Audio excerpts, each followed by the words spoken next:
Good morning, students. Welcome all of you in today's lecture.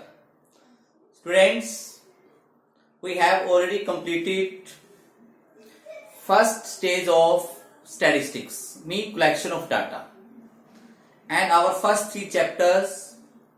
Today we are going to start the second stage of statistics, organization of data. Chapter number 4. Students, अब थोड़ा सा जो आपका stats है थोड़ा सा practical होने जा रही है इस लेसन के अंदर. ठीक है स्टूडेंट्स, देखिए ध्यान से. What is organisation of data? Organisation क्या होता है? अगर इसको हम सिंपल लैंग्वेज में देखें तो इसका मतलब होता है अरेंज करना, व्यवस्थित करना. यानी आपने जो प्रीवियस लेक्चर में देखा कि हमने डाटा कलेक्ट की, वो डाटा जो हमने कलेक्ट किए हैं वो है हमारे रो डाटा, मतलब अभी कच्चे हैं. अभी हमारी जो ऑब्जर्वेशन है, जिस पर्पस के लिए हम लोग डाटा कलेक्ट कर रहे हैं, उसकी स्टार्टिंग स्टेज है. और जो डाटा कलेक्ट हुए हैं हमारे पास वो रो डाटा है. उन रो डाटास को मीनिंगफुल बनाने के लिए, उससे कुछ कंक्लूजन ड्रा करने के लिए हम लोग क्या करते हैं? डाटास को ऑर्गेनाइज करते हैं. क्या करते हैं? ऑर्गेनाइज करना, अच्छे तरीके से प्रबंध करना. देखो स्टूडेंट्स, मैं एक एग्जांपल के थ्रू समझता हूं इसको. मान लो कि आपकी क्लास में 50 स्टूडेंट्स हैं, ठीक है, और मैंने आपका एक टेस्ट दिया है मतलब 20 मार्क्स का. ओके स्टूडेंट्स, अब क्लास में प्रिंसिपल सर या मैम आते हैं और आप लोगों से पूछते हैं आपके मार्क्स कि आज के टेस्ट पे कितने मार्क्स आए. ठीक है स्टूडेंट्स, अब फर्स्ट बेंच से स्टूडेंट को स्टार्ट किया, ऐसे स्टार्ट करते गए. 10 marks, 50 marks, 8 marks, 7 marks, 20 marks, 18 marks, 12, 5, 4, 3, 14, 11, 14, 15, 2 marks, 8 marks, 10 marks, 12 marks. ऐसे आप लोगों ने मार्क्स बताने शुरू कर दिए. ठीक है स्टूडेंट्स, फिर से रिपीट कर रहा हूं, ये मार्क्स आए क्लास के अंदर. ओके स्टूडेंट्स, ठीक है.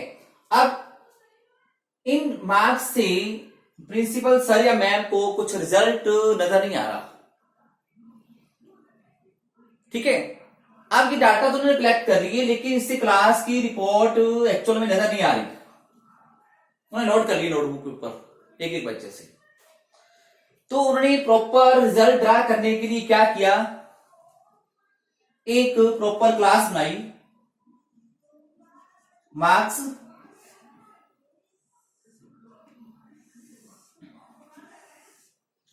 टेलीबार आपने पढ़े हो 10th के अंदर, और फ्रीक्वेंसी भी आपने पढ़ी हुई है. फिर से रिपीट करेंगे. उन्होंने क्या किया कि क्लास बनाई उन्होंने, रेंज कि जीरो. मैं चेक करते हैं 0 to 5 वाले कितने बच्चे हैं, 0 to 5 वाले कितने स्टूडेंट्स हैं इस क्लास के अंदर. 0 to 5, तो 0 to 5 काउंट करते हैं अपना, कितने हैं? 1 2 3 5, इसमें नहीं आएगा. 3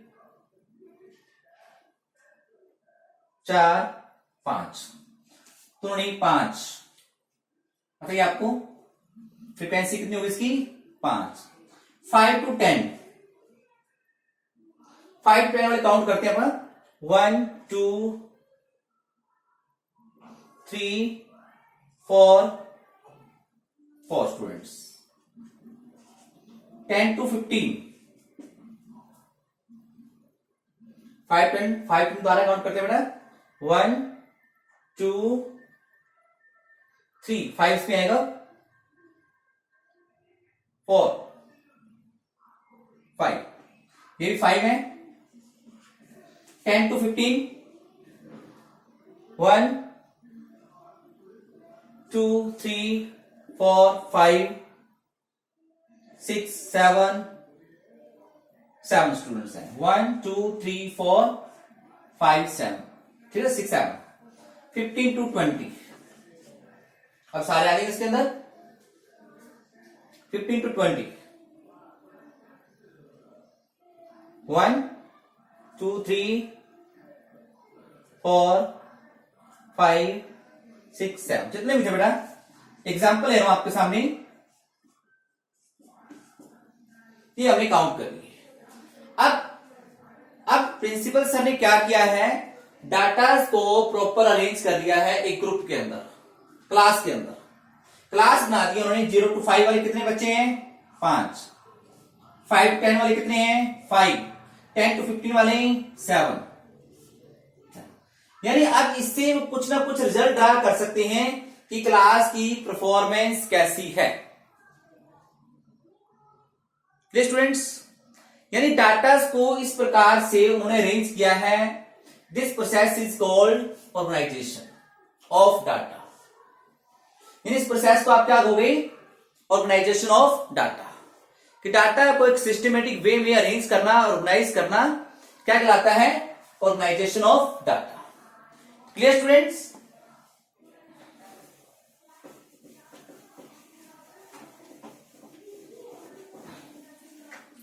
अब देखते हैं इसकी डेफिनेशन।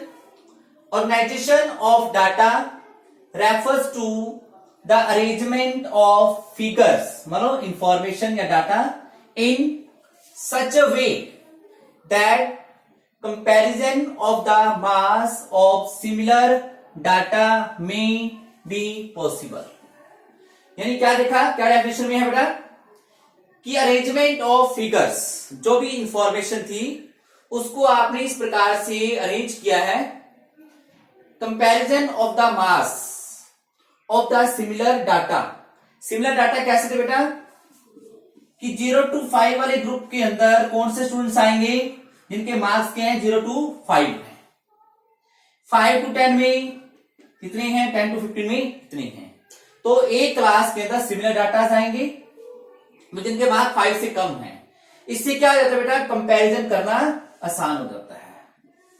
कंपैरिजन कैसे बेटा, मान लो एक टेस्ट पहले भी हुआ था, एक टेस्ट पहले हुआ था, एक टेस्ट कब हुआ, उससे क्या हो जाएगा, कंपैरिजन करना आसान हो जाएगा कि क्लास की परफॉर्मेंस पहले से इंप्रूव हुए या नहीं हुई है। Clear students? तो ये था आपका ऑर्गेनाइजेशन ऑफ डाटा। नेक्स्ट है बेटे क्लासिफिकेशन। आप ऑर्गेनाइजेशन को क्लासिफिकेशन भी कह सकते हैं, थोड़ा डिफरेंस है। It is the process of arranging data into different classes on the basis of there similarities. क्या होता है क्लासिफिकेशन, जो हमने स्टूडेंट्स अभी क्लास बनाई थी, ये क्लास है अपने आप में, यानी ग्रुप है।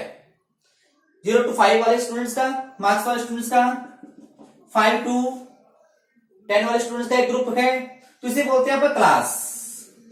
यानी हमने डाटा को क्या किया बेटा, डिफरेंट ग्रुप्स के अंदर, डिफरेंट क्लास के अंदर अरेंज कर दिया है on the basis of there similarities, on the basis of there similarities. मतलब सिमिलर डाटा को हमने एक ग्रुप के अंदर रख दिया है, जो दूसरे डाटाज हैं जो आपस में सिमिलर हैं उनके लिए हमने ग्रुप अलग बना दिया है। ठीक है, यानी डाटाज को डिफरेंट ग्रुप के अंदर, क्लासेस के अंदर अरेंज करना इज कॉल्ड क्लासिफिकेशंस। ठीक स्टूडेंट्स, यानी क्लासिफिकेशन बेटा करने के कई तरीके होते हैं। क्लासिफिकेशन करने के कई मेथड्स होते हैं। जैसे आपकी क्लास के अंदर मैं मार्क्स की बात कर रहा था, अगर मैं बॉयज या गर्ल्स को अलग अलग कलेक्ट करता हूं तो ये भी क्या है, एक क्लास है कि मैंने डाटा को अरेंज किया है on the basis of there sex, मतलब जेंडर ब्यास के ऊपर, बॉयज एंड गर्ल्स के ऊपर जेंडर। ठीक है, अगर मैं इनको अरेंज कर देता किस बेस के ऊपर, रूरल, अर्बन, रूरल और अर्बन। तो ये भी मैंने क्लास बना दी, किस बेस के ऊपर डाटा को अरेंज किया है, उनकी लोकेलिटी के बेस के ऊपर, ज्योग्राफिकल बेस के ऊपर। ठीक है स्टूडेंट्स, तो ये था आपका क्लासिफिकेशंस, सिंपल सा टॉपिक, क्लासिफिकेशन ऑफ डाटास। अब है मेरे पास बेटा topic types of classifications.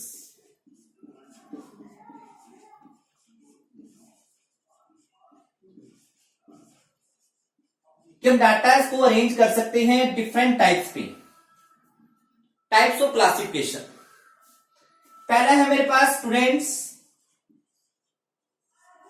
Geographical classifications.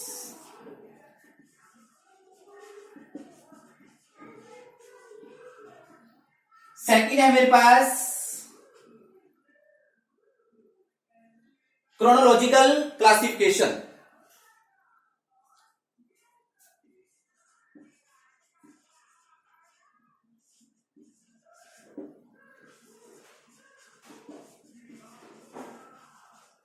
Third है मेरे पास qualitative classifications.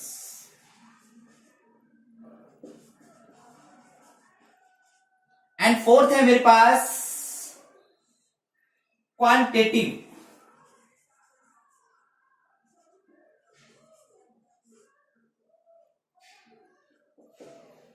Classifications.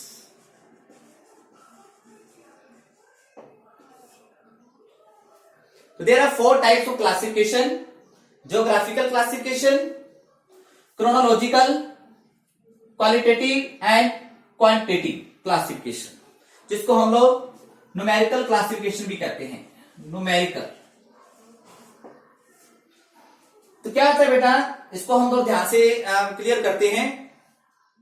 Geographical classification, geography क्या होता है बेटा, एरिया, लोकेशन, कोई रीजन, क्षेत्र, भौगोलिक स्थिति, भौगोलिक स्थिति के अनुसार। देखो बेटा, जब हम डाटा को अरेंज करते हैं डिफरेंट क्लासेस के अंदर, कौन सी क्वालिटी को ध्यान रखते हैं, उनका एरिया, उनकी लोकेलिटी, उनकी लोकेशंस, उनकी भौगोलिक स्थिति, वो बन जाता है हमारा ज्योग्राफिकल क्लासिफिकेशंस। तो क्या डेफिनेशन बनेगी इसकी, when datas are classified on the basis of their location, area, qualities। किस बेस के ऊपर, एरिया क्वालिटी, उनके अंदर कौन सी, किस बेस के ऊपर हम कर रहे हैं उनको डिफरेंट ग्रुप्स के अंदर, एरिया वाइज, लोकेशन वाइज, इस बेस के ऊपर हम डाटा को डिफरेंट क्लास में अरेंज कर रहे हैं, that is called geographical classification. Students देखो बेटा, फिर से मैं रिपीट कर रहा हूं, अभी जैसे कोरोना वायरस की बीमारी चली हुई है, आप इसके डाटा देखोगे, एक साइट है वहां पे डाटा आप चेक करना चाहते हो, तो आपको क्या नजर आता है, आपने देखा होगा इधर क्या लिखा होता है, स्टेट, इधर नंबर ऑफ पेशेंट, सबसे पहले ऊपर क्या होता है, टोटल पेशेंट, क्या होता है, टोटल पेशेंट इतने हैं, फिर नीचे क्या होता है, स्टेट वाइज, यानी दिल्ली के अंदर कितने पेशेंट, यूपी के अंदर कितने, हरियाणा के अंदर कितने पेशेंट, ठीक है, और वेस्ट बंगाल के अंदर कितने, ये नंबर ऑफ पेशेंट आ जाते हैं इधर। तो ये क्या है, क्लासिफिकेशन है कि टोटल नंबर ऑफ पेशेंट्स को स्टेट वाइज अलग अलग ग्रुप में डिवाइड किया हुआ है। तो इससे भी क्या पता लगता है कि डिफरेंट स्टेट्स के अंदर कितने पेशेंट हैं। तो इससे कंपेयर करना आसान हो जाता है कि कौन सा एरिया ज्यादा अफेक्टेड है, कौन सा कम है। फिर आप चेक करोगे आगे हरियाणा का भी क्लासिफिकेशन क्या होता है, डिस्ट्रिक्ट वाइज, कि कौन से डिस्ट्रिक्ट में कितने पेशेंट हैं। इससे पता लगता है कि कौन से डिस्ट्रिक्ट में ज्यादा पेशेंट और किसमें कम है, हम इजीली कंपेयर कर सकते हैं। तो ये भी क्या है बेटा, क्लासिफिकेशन है। हम ज्योग्राफिकल क्लासिफिकेशन कर रहे हैं। When data are classified on the basis of their location, area etcetera, जो भी डिफरेंसेस हैं इस बेस के ऊपर हम उनको अरेंज कर रहे हैं, that is called geographical classifications. Next है बेटा हमारे पास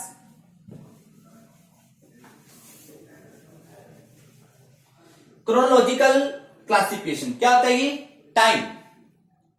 टाइम के बेस के ऊपर, कि जब हम लोग जो सिमिलरिटी रखते हैं वो क्या रखते हैं, टाइम। कि when datas are arranged into different groups on the basis of time, that is called chronological classifications. जैसे कि इधर है मेरे पास ईयर्स, इधर है मेरे पास पॉपुलेशन ऑफ इंडिया। जैसे ईयर लिख दिया मैंने 91, 2000, ये क्या है ईयर। तो यहां मैं इसकी इंडिया की पॉपुलेशन लिख रहा हूं, मान लो 102 करोड़, 121 करोड़, सॉरी, ठीक है।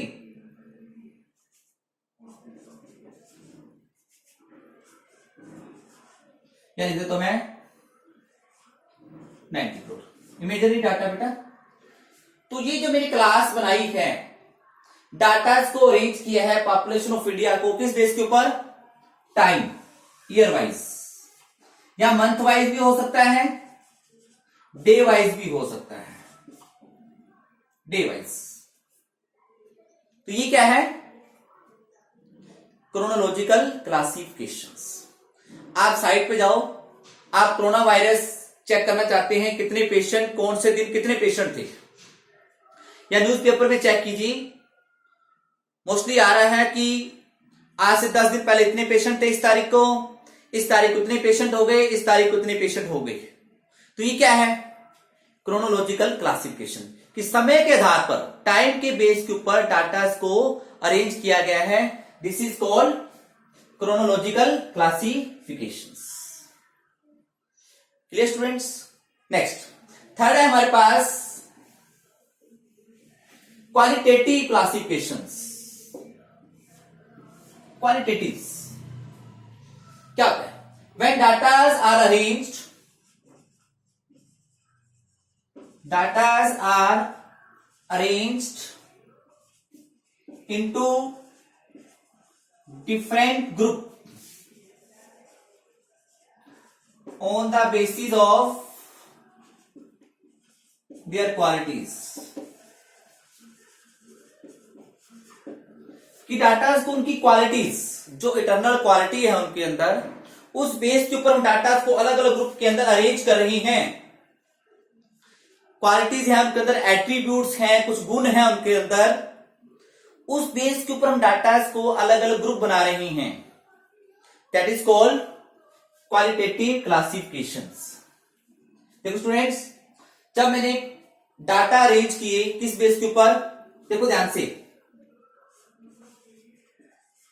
बॉयज गर्ल्स, ये क्या है, एक जेंडर क्वालिटी है कि बॉय या गर्ल्स, क्वालिटेटिव क्लासिफिकेशंस। अगर मैं और अरेंज करता हूं, जैसे स्ट्रीम वाइज हैं, स्ट्रीम आर्ट्स, साइंस, कॉमर्स, ये भी क्या है, क्वालिटेटिव क्लासिफिकेशंस। क्या है ये, क्वालिटेटिव क्लासिफिकेशंस। और हम मान लो एक फैक्ट्री के वर्कर्स हैं, फैक्ट्री के, उन फैक्ट्रीज के वर्कर्स को हमें क्लासिफाइड करना है, तो कैसे करेंगे हम लोग,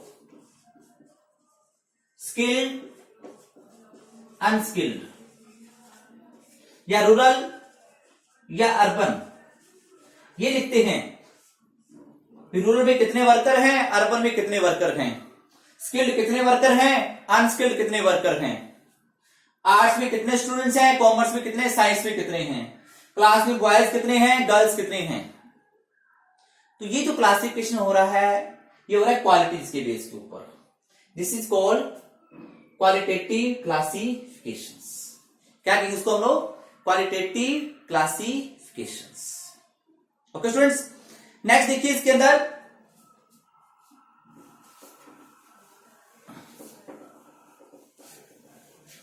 ये जो क्वालिटेटिव क्लासिफिकेशन है, क्वालिटेटिव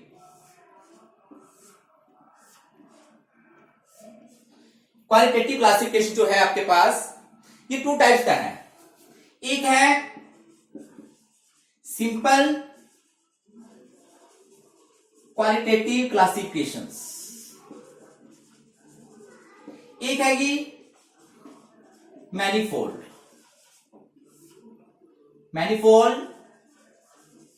क्वालिटेटिव क्लासिफिकेशंस। सिंपल और manifold qualitative classifications.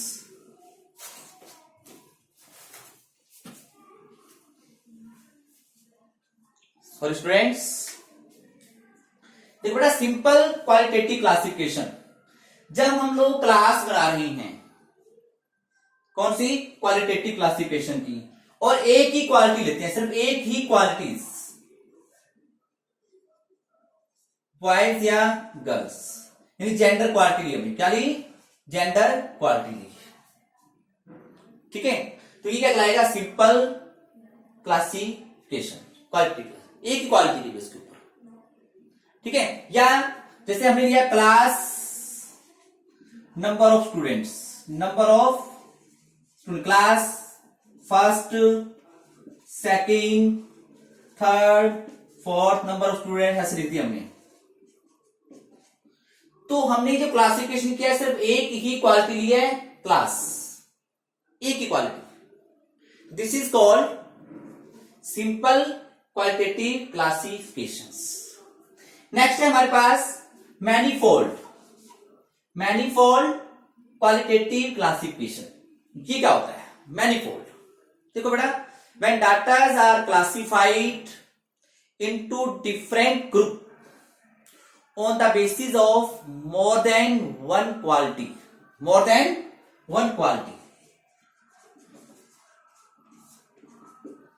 this is called manifold qualitative classification। यानी जब हम लोग क्लास बना रहे हैं, एक ही क्लास के अंदर हम लोग डिफरेंट सब क्लासेस बना रहे हैं,